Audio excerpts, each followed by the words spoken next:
Welcome to Vivid Talk Live. I'm your host, Gwen Witherspoon. I am the Principal and Chief Visionary Officer of Adam Red, an Atlanta branding agency, and I am a brand strategist and Better Life Coach. Vivid Talk Live is all about your personal and professional development. I am here to help you learn a fresh way of thinking and doing for all you were designed to build. I'm streaming live to Facebook, YouTube, and Periscope. You can watch the stream from those channels and on my website at gwenwitherspoon.com. Replays are available there as well as on IGTV and Twitter. Make sure you follow your favorite channels so you'll get notifications when I go live Wednesdays at 7 p.m. Eastern Standard Time.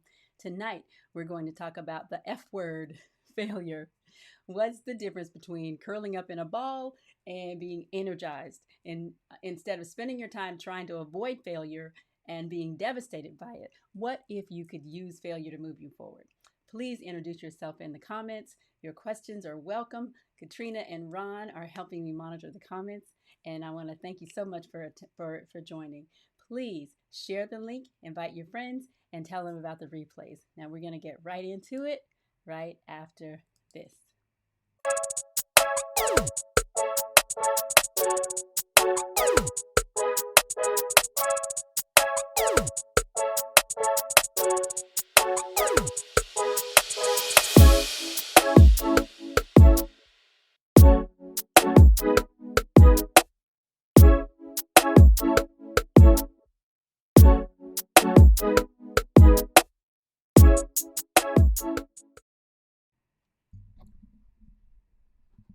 I was doing the intro and realized as I was doing it that I didn't give myself or you any time to go, ouch, when I said the F word, failure.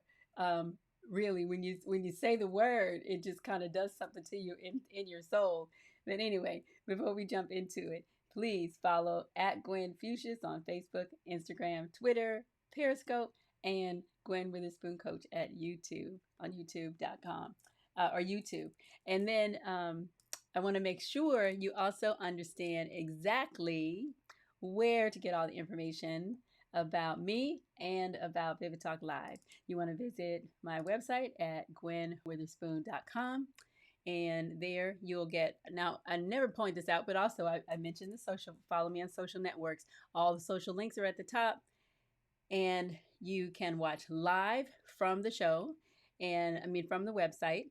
And then you'll see all the links to the other channels as well, that where we're streaming live or where we will also be posting the replays. And last week's video is always the big one, and then all of the others. Look at that. There's a big old long list at this point. And if you want to contact me directly, have a question, a comment, you can also click on my contact link, and you can shop the store. Have some amazing tools there for you, some personality assessments, my flip productivity system, and that's also where we'll have events and all those kinds of things in the future. But if you subscribe, you'll get all the notifications about that. Whew. Okay, so now that is done, let's go back here. So I just kept thinking about this weekend. I had a huge, I have many failures actually. Every week there's always some little, some component of failure. I work on a lot of projects. So there is no perfect project. Nothing ever goes according to plan, exactly. Rarely do you have just perfect circumstances. There's always something, right? There's always something that can be improved, always something. And then sometimes there are just epic fails where it just all falls apart. I've had a couple of those this month, right? Very recent, pains about it.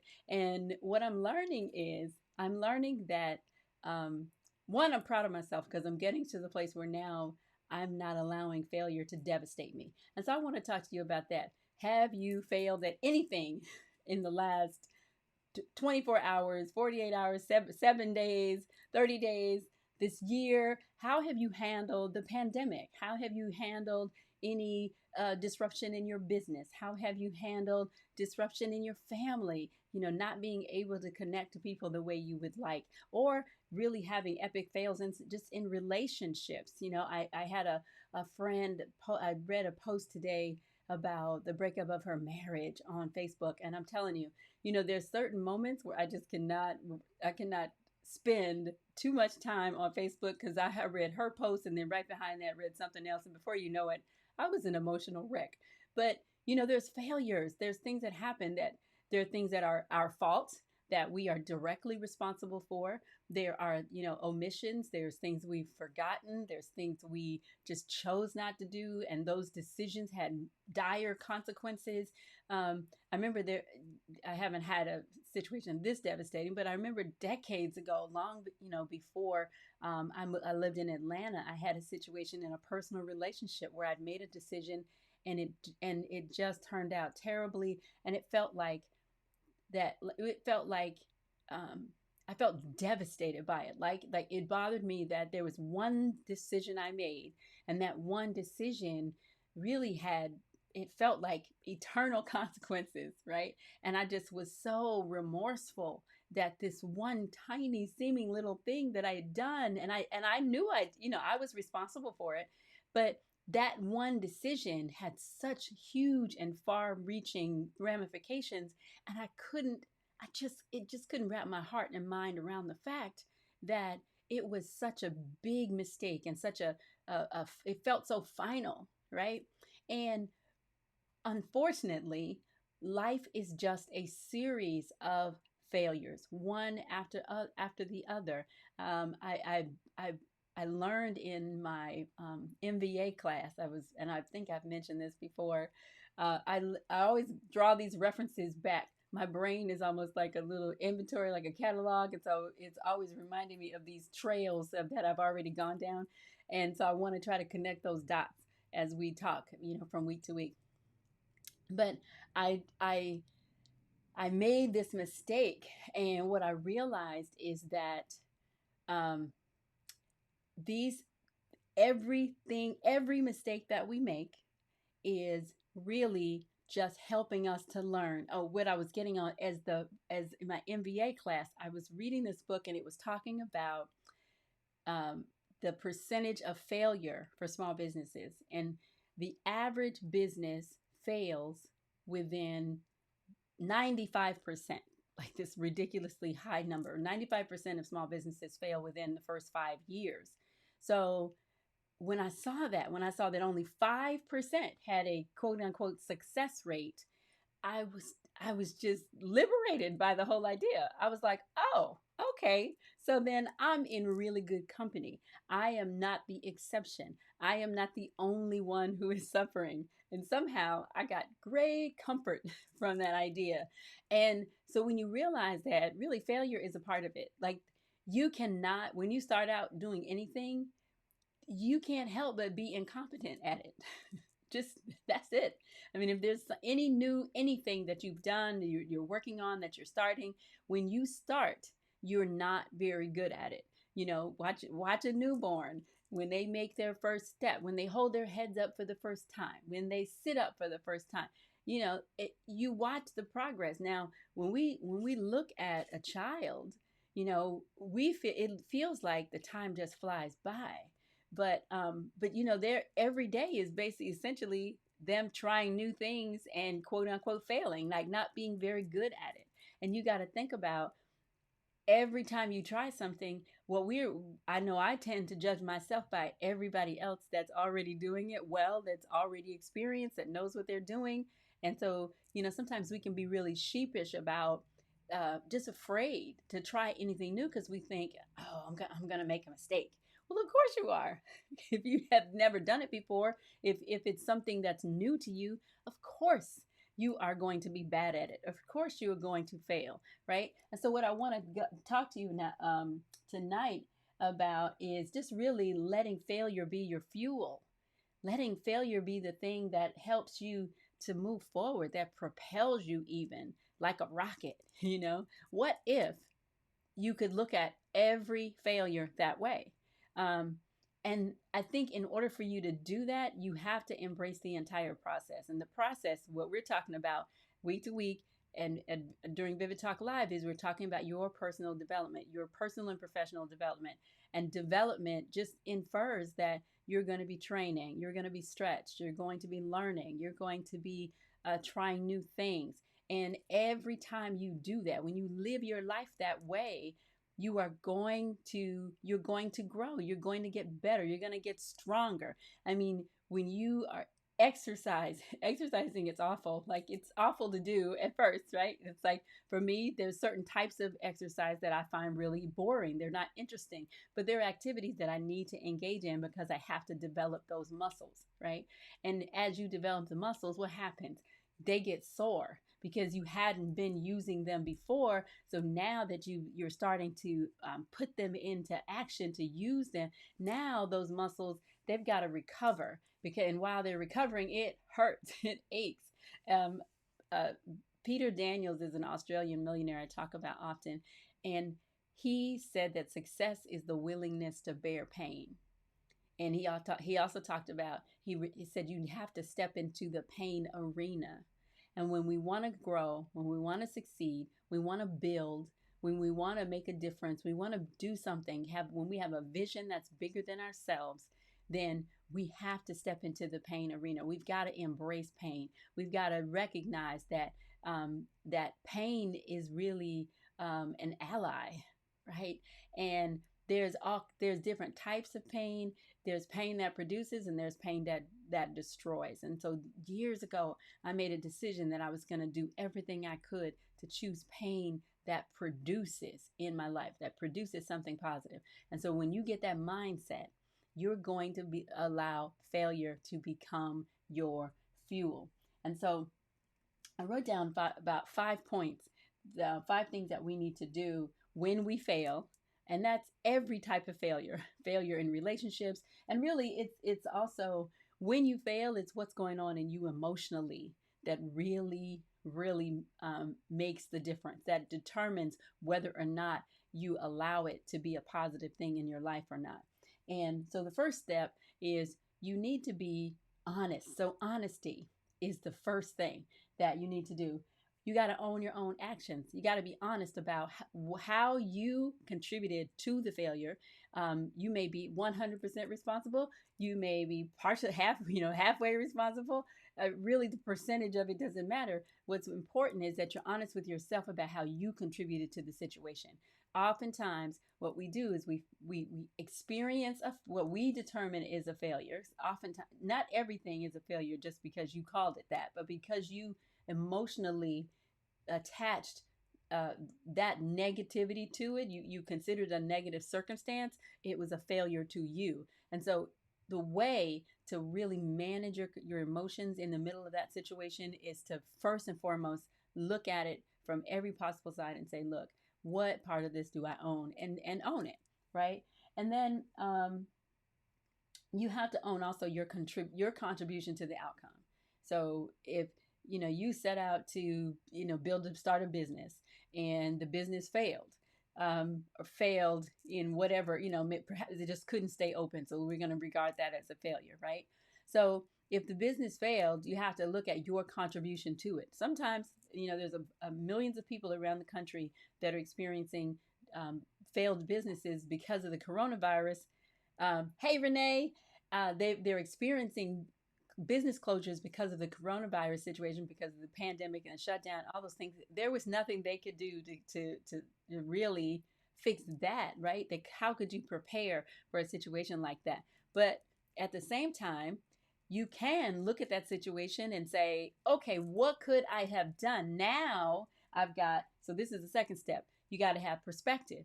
Now I've got a little perspective. So now with this perspective, what could I have done to be more prepared? So now I'm going to do those things. Maybe the next big thing that comes through that causes a failure isn't the same circumstance, but that now you're shored up, you're stronger, and so no matter what it is, you're not going to be shaken in the same way. In fact, you may even prepare better for the next thing that's coming, even though you don't quite totally understand exactly what that means, right? So if you resort, right? I talk about well, I want to go back to honesty for a second. If you own your actions and you own your contribution to it, you basically defeat shame, isolation, regret. All of these emotions are debilitating. Sometimes we fail and we're so embarrassed by it that we just hide in a corner. And I have to say, back to my friend, I just randomly, logged in and saw her post. And this is somebody I love, that I don't talk to very much, haven't seen in probably decades. But I've watched her success and her progress, her family growth, seen all, just what she shared in social media. And to see this post, and it was so specific. So I just started reading it. It was very long, and I go through it, and basically she's describing what I felt like was very bravely describing the demise of her marriage and the process that she and her husband were going through to try to save it. And he made a decision to step away. And what blessed me so much about her was that she defeated shame by not, I mean, she didn't necessarily have to, I'm not suggesting that you have to declare everything on Facebook, but what got me was that she didn't allow shame to overcome her, and along with all the other emotions that she's going through after, a decades long marriage. And she just told the whole story. It's almost like you can't tell me, you can't blackmail me, you can't shame me, you can't make me feel bad about what you're gonna say about me to other people, because I'm gonna do it myself. I'm gonna own it, and I'm gonna share that before shame can set in and just really shut me down. And the other thing is isolation. The failure, the on the negative side, failure can only win if you then allow it to make you retreat, make you back down, make you, when we set out on any positive, any new thing, we're excited about it. We make declarations to people about it. We tell them how these grand ideas and plans that we have. And then when they don't turn out that way, it's really easy to feel like you just want to go hide, right? Remember that ball? You just want to curl up in a ball. But you can't allow that to happen. You have to press through those emotions and just take an honest assessment. When we get to that part about perspective, you got to look at all of the components of the situation and just be really clear. I guess I keep going back and forth between honesty and perspective.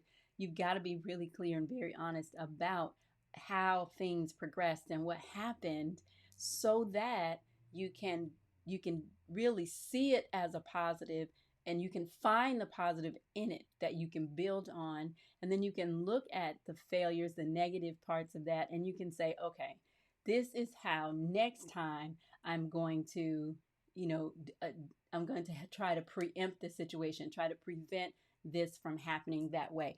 If I do it this way, I can get closer to the success that I'm looking for. I can get closer to that positive, and then what about me needs to change so that I can get there, right? So when you're honest, you don't feel bad. It's like, the reality is, I used to feel like I couldn't really say what it was I was dealing with. Plus I just made everything positive in my head, right? But I didn't feel like I could really just say what I was dealing with. Or maybe I just didn't face it clear enough. Maybe I was so busy being positive that I wasn't really taking an honest assessment so that I could make changes and move forward. And I feel like at this stage in my life and my business, I'm learning how to just really look at myself and go, okay, I have these expectations of other people. I have the expectations of my clients. I have expectations of my team members. I have expectations of customers, right? I have expectations of my family. And so when I do that, I'm learning how to also say to myself, okay, what do I need to do? How do I need to change so that I can impact what I need and what I want from them? And how can I support other people as I'm trying to get these positive outcomes? And when you learn how to live that way, this is freeing. It is liberating, because then it's like you can ache, something bad can happen. It can be a real failure, and you can say, honestly, this hurts.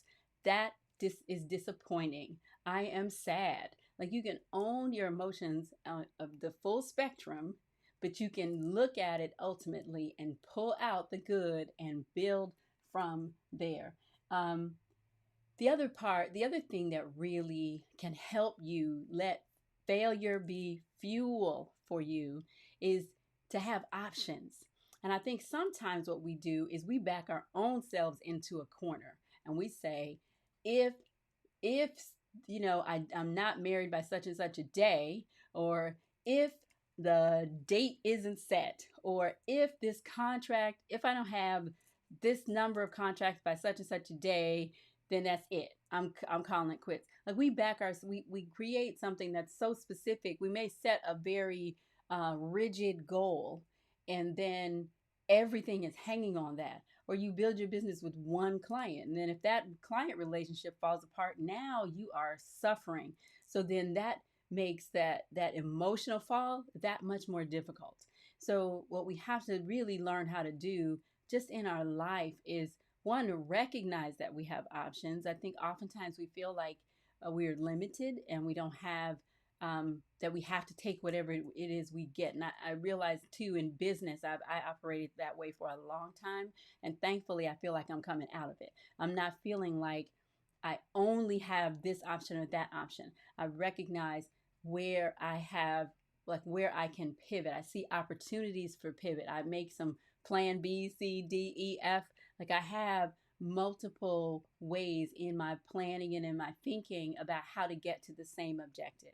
And I think once you live by really defining all of your options in a situation, I asked a client recently, I said, what's the worst thing that could happen? Like, really? Actually, it wasn't a client, it was somebody I met during one of my failures, right? An epic fail, actually. And that person was experiencing something that was far worse than what I was dealing with. And they were just going through the emotional trauma and worrying about the what if, and what if this happens, and I'm like, okay, what's the worst thing that could happen? And I think when you realize like you go through all the possible scenarios, you see all the options that you have in the middle of it. Now, you might want one of them more than you want the others, but the reality is there are oftentimes more options in a situation than you think. And so what we do is we set ourselves up for failure by making our goals too rigid. And so you want to make sure you have options, because once you do that, then it gives you the ability to be very agile and to pivot and to gather information and make new decisions and to move forward.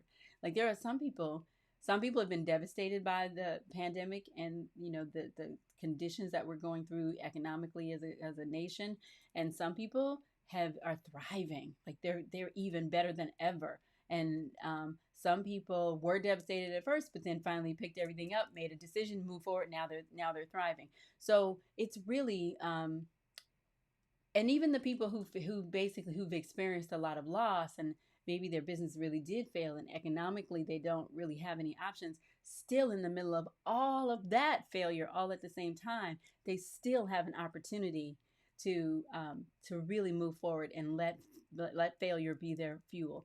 And just think about all of the really devastating situations like the Boston Marathon bombing. The people that survived that bombing, even if they lost limbs or they lost loved ones, you see countless stories about how they're coming out of that more determined, more, if we have a terrorist attack, when we had 9/11, there was a lot of devastation and trauma in the middle of all of that, but people emerged really more determined. Some communities were stronger, they were closer to each other. And that's really the power of failure. Even the stronger the failure, the greater your opportunity to come out of it and to really allow it to propel you. I don't want to even use a word like just help you take the next step, right? It may be difficult for you to take the next step, but I think you can also, pain can become your purpose, right? There's several women whose children were murdered, and they allowed the pain of that to motivate them to run for political office. And now they are using that as part of their mission to help other people. And there's countless others, organizations that were started because somebody experienced a trauma. So it doesn't mean that that situation doesn't hurt anymore. It doesn't mean that the failure doesn't, you don't remember it, or it still doesn't have any impact of you. But what it does mean is that it doesn't own you. It doesn't control you. It can't suppress your greatness, and you can use it to help strengthen you and help you make your next step even more sure. So the next thing is learning. If you can train yourself to make failure a positive force in your life, uh, it's like if you are open to learning from every mistake, that it, I don't know. I don't really know. We always say failure is the opportunity to begin, or I've heard people say failure is the opportunity to begin again more intelligently. Failure is failure is helps you know what not to do, right? Which is just as important as what to do. You know, I have new team members, and I'm giving them a lot of assignments that I could easily do and could show them real quick, hey, this is how you do it. But they have to learn what the pitfalls might be if you click on this, or if you call this, or if you start this chat, or if you use these instructions. Like they have to get like a full experience of it. Like we can't just give you information and you learn. Learning comes from really full on engagement and involvement from all of your senses. That's where learning happens. And so if you allow failure, allow yourself to learn, if you commit yourself to learning from every failure, then you're gaining this library of knowledge and information so that you're able to just really thrive, and you grow. And I think also with people, most people love an underdog, and they love to hear when the underdog just really comes through and breaks through and triumphs. We all do. And most of the time, we are not going to kick somebody when they're down. And as long as that person can own the mistake, and they sometimes they got to disappear for a minute, right? It depends on how severe. But at the same time, I think we all still are rooting for people to do well and to just come through.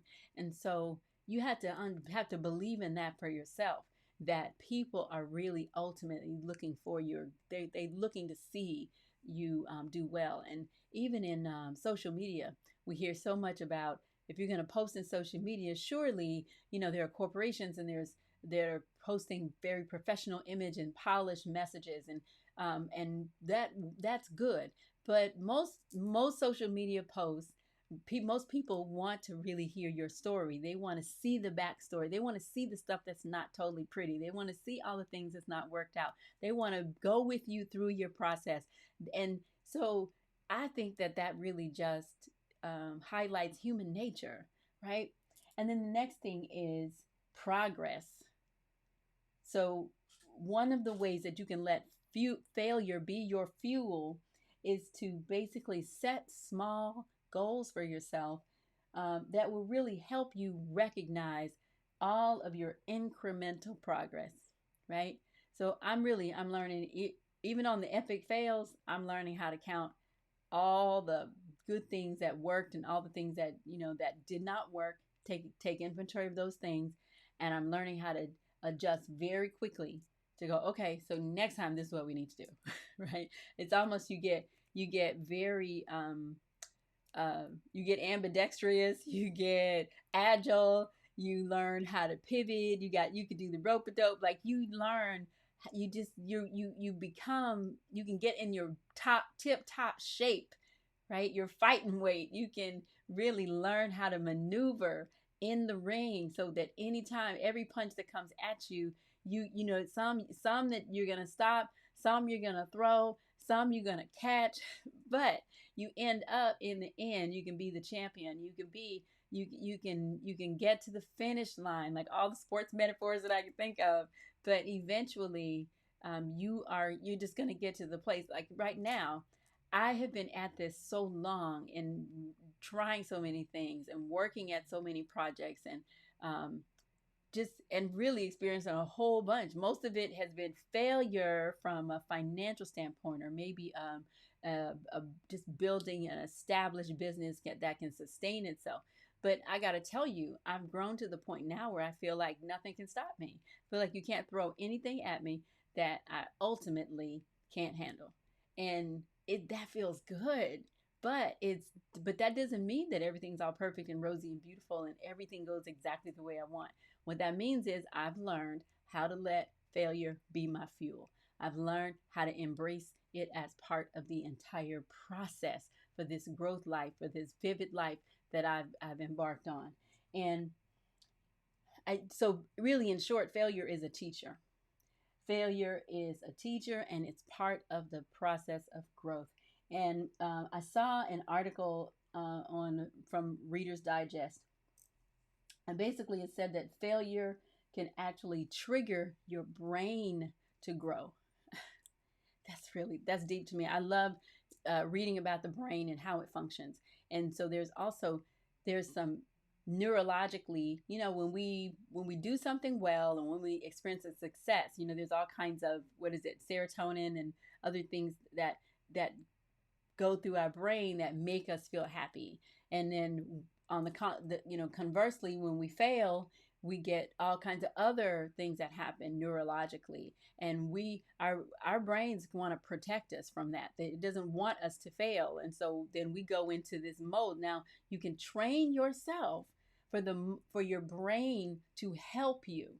For your brain, you can train it so that your brain actually grows and gets stronger. Your cognitive skills increase. And I feel like that's what I've done. I feel like I've done so many things and experienced so many tiny little minuscule failures. So now I can recognize all the incremental, tiny, minuscule successes. And so after a while, they just start to add up and add up and add up. And you get this, you're agile and healthy and strong. And you have the energy that you need to press through any situation, any failure. So now the F word it's not a 4-letter word. It's not a bad word. The F word really is the thing. The F word now is fuel. I guess it is a 4-letter word. I like that. I like how that worked out. But that's all I've got for today. Thank you so much for joining. Y'all were quiet today, but that's okay. I think that means you're thinking, right? So once again, I want to make sure you follow me in social media at Gwen Fuchsius, GwenFucius, on Facebook, Instagram, Twitter, Periscope, and Gwen Witherspoon Coach on YouTube. And then visit my website for live stream, for information, all the details, anything that you want to know. Oops, I didn't go back to the homepage, but and all of the videos are there.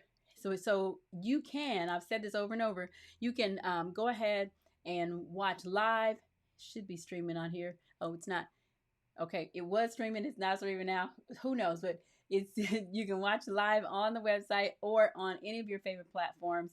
Many of you watch from Facebook, and then you can also watch the replays from anywhere that you would like as well. So here we go. My little mouse is not playing nice. Okay, let me do some more clicks over here.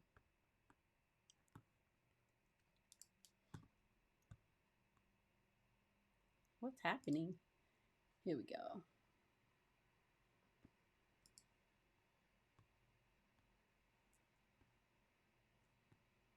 There we go. I am back.